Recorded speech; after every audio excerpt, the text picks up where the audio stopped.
Welcome back, everybody. Today, I'm going to teach you how to add SEO tags on HubSpot CMS pages. Adding SEO tags to your blog posts is essential for improving your content's discoverability and helping search engines understand what your posts are about. So let's walk through this process step by step. First, open your web browser and navigate to HubSpot.com. Sign in using your HubSpot credentials to access your account dashboard. Once you're logged in, you'll see your main workspace where you can manage all your content and settings.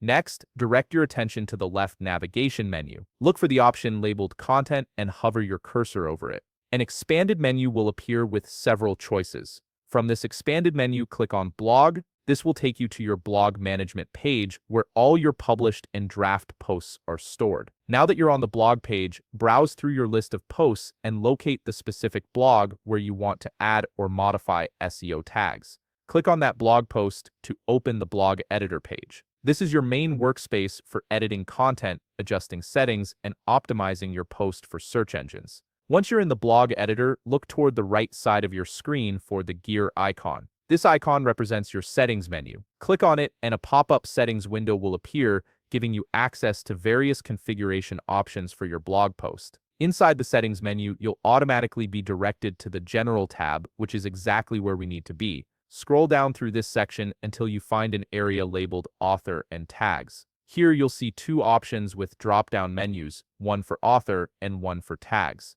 Click on the Tags option to expand the drop-down menu. This is where you can add your SEO tags. Simply type in the relevant keywords or phrases that describe your blog content, and these tags will help categorize your post and improve its search visibility. Once you've added all your desired SEO tags, close the settings window. Before you leave, make sure to click either Save if you're still working on the post, or Publish if you're ready to make it live. This ensures all your changes, including the newly added SEO tags, are properly saved to your blog post. If you found this video helpful, please leave a like, subscribe, and see you in the next video.